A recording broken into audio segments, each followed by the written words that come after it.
Hello नमस्कार, कैसे हैं आप सभी। आई होप आप सभी बहुत अच्छे होंगे। हाँ जी, लास्ट वीडियो लेक्चर में हमने कवर किया what is unary operator overloading. आज के वीडियो लेक्चर में हम देखेंगे बाइनरी ऑपरेटर ओवरलोडिंग हमारा क्या होता है और इसे हम एक अच्छे से एग्जाम्पल के साथ समझेंगे सो दैट कि जितने भी डाउट्स हैं वो भी अच्छे से क्लियर हो जाए। So let's start with this.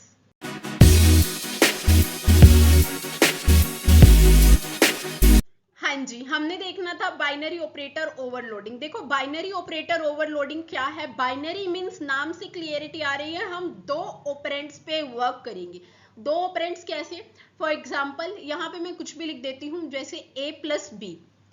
तो यहाँ पे हमने क्या किया, जो प्लस है दिस इज माई ऑपरेटर, ये क्या है मेरा ऑपरेटर है, और ए बी ये बोथ ये दोनों ही मेरे ऑपरेंड्स हैं। तो मैंने यहाँ पे क्या किया, मेरे ऑपरेटर ने वर्क किया दो ऑपरेंड्स पे।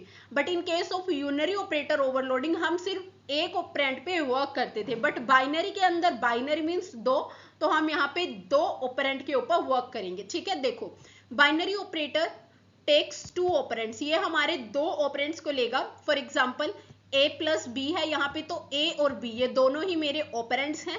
ठीक है, x मल्टीप्लाई y के केस में x और y ये दोनों ही मेरे क्या है, ऑपरेंड्स हैं। देखो when overloading a binary operator, जब हम बाइनरी ऑपरेटर को ओवरलोड करते हैं, we define a member function और फ्रेंड फंक्शन। तो हम क्या करते हैं, या तो हम मेंबर फंक्शन या हम फ्रेंड फंक्शन को क्या करेंगे, डिफाइन करेंगे। ठीक है, the left operand is the object that calls the operator function and the right operand is passed as an argument। देखो आपके यहाँ पे क्या है, दो ऑपरेंड्स हैं, तो जो आपका लेफ्ट वाला ऑपरेंड है वो क्या होता है, वो आपका ऑब्जेक्ट होता है। ठीक है, जो क्या करेगा, कॉल करता है आपके ऑपरेटर फंक्शन को। बट जो राइट वाला होता है वो एज एन आर्ग्यूमेंट हम पास करेंगे। ठीक है, नेक्स्ट देखो, you can overload operator like plus minus multiplication division double is equals to less than greater than। मतलब हम इस तरह के ऑपरेटर जो एग्जिस्ट करते हैं सिर्फ उन्हें ही क्या कर सकते हैं, ओवरलोड कर सकते हैं। It improve code readability by allowing natural usage like C1 plus C2। देखो इंस्टेड ऑफ मेकिंग फंक्शंस हम क्या कर सकते हैं, डायरेक्टली क्या करेंगे, अपने ऑपरेटर्स को ओवरलोड करा के चीजों को सिंपली कर सकते हैं। ठीक है, देखो the function return an object of class type which holds the result। ये क्या करेगा हमारा फंक्शन, यहाँ पे ये रिटर्न करेगा ऑब्जेक्ट जो हमारी क्लास है। ठीक है, वही क्या होगी, हमारे ऑब्जेक्ट का टाइप होगी। तो ये ऑब्जेक्ट्स को रिटर्न करता है, ये वैल्यूज को रिटर्न नहीं करेगा, ये ऑब्जेक्ट्स को रिटर्न करता है जो आपके फाइनल रिजल्ट को होल्ड करके रखता है। ठीक है, operator function can be member function और नॉन मेंबर फ्रेंड फंक्शन। जो आपके ऑपरेटर फंक्शन है वो मेंबर फंक्शन भी हो सकते हैं या फिर आपके क्या हो सकते हैं, फ्रेंड फंक्शन भी हो सकते हैं। सो इसे एक अच्छे से एग्जांपल के साथ समझते हैं। देखो जी, यहाँ पे हमने क्या किया, फर्स्ट हेडर फाइल को इंक्लूड करा लिया, that is hashtag include IO stream, input output stream. Next using name space std। अब मैंने नंबर नाम से क्लास बनाई है, class is my reserve keyword जो मुझे बताएगा कि this is my class, and number ये क्या है, मेरी क्लास का नेम है। मैंने इसके अंदर कुछ भी नहीं कराया, जस्ट एक वेरिएबल लिया है वैल्यू के नाम से।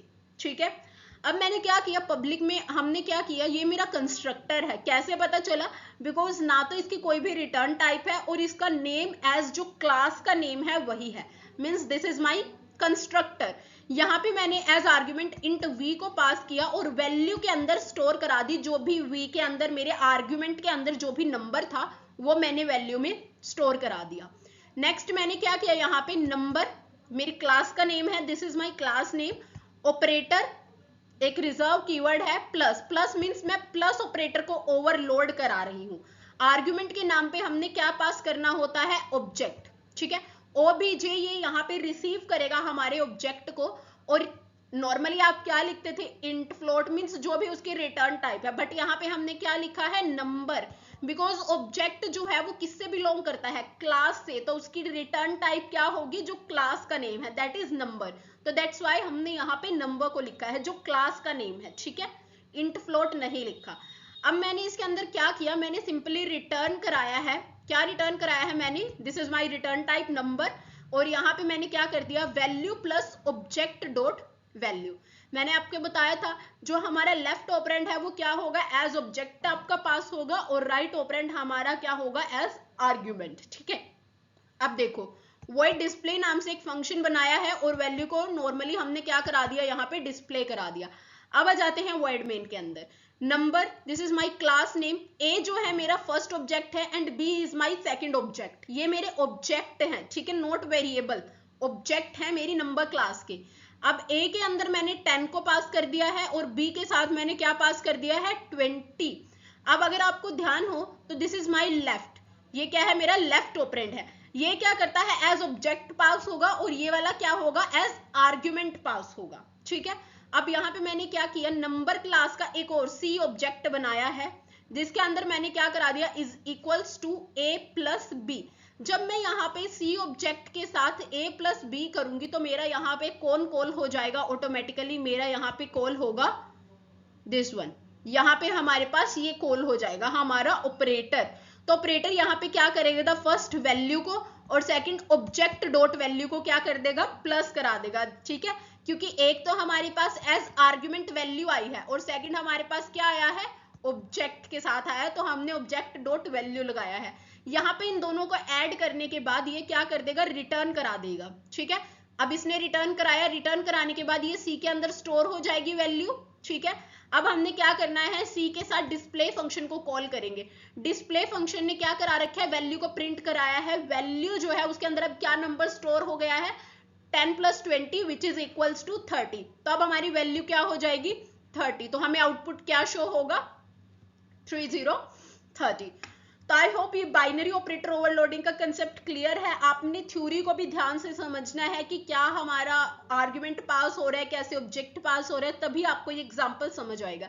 इसमें आपको कोई भी डाउट है, कोई भी इशू है, आप मुझसे कमेंट सेक्शन में पूछ सकते हैं। Till then, thank you very much. Please like, share and subscribe our channel. Thank you.